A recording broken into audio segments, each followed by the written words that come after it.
காரைக்காலில் நடைபெற்ற ஆடை அலங்கார அணிவகுப்பு நிகழ்ச்சியை திரளான பார்வையாளர்கள் உற்சாகத்துடன் கண்டுகளித்தனர். காரைக்காலில் ஏற்பாடு செய்யப்பட்டிருந்த ஆடை அலங்கார அணிவகுப்பு நிகழ்ச்சியை அத்தொகுதி எம்எல்ஏ நாஜிம், திருப்பட்டினம் எம்எல்ஏ நாக தியாகராஜன் ஆகியோர் தொடங்கி வைத்தனர்.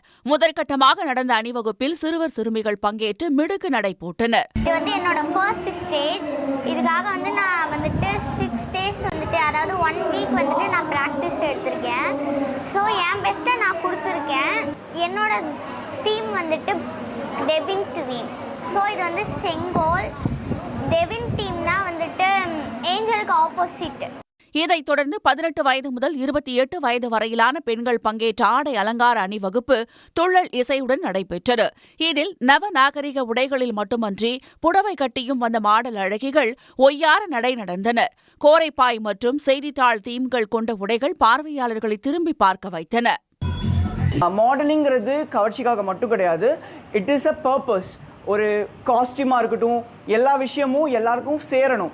எதுவுமே யாருக்காகவும் தனிச்சு திணிக்கப்பட்டது அல்ல. அப்படிங்கிறத ஒரு நோக்கத்துக்காக நாங்கள் எல்லாம் சேர்ந்து இனிஷியேட் பண்ணியிருக்கோம்.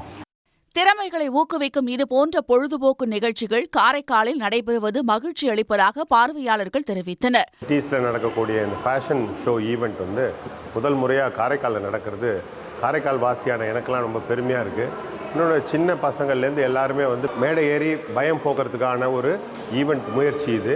அதனால ரொம்ப சந்தோஷமா இருக்கு. எல்லாரும் ரொம்ப நல்லா பார்ட்டிசிபேட் பண்ணாங்க. மார்க் ஆண்டனி படத்தின் மூலம் புகழ்பெற்ற சில்க் விஷ்ணு பிரியா சிறப்பு விருந்தினராக கலந்து கொண்டு ஆடை அலங்கார அணிவகுப்பை கண்டு ரசித்தார். நிகழ்ச்சியின் தொடக்கத்தில் சிறுவர்கள் அரங்கேற்றிய நடனமும் பார்வையாளர்களை கவர்ந்தது. உடனுக்குடன் செய்திகளை தெரிந்து கொள்ள சன் நியூஸ் பெல் ஐகானை கிளிக் பண்ணுங்க.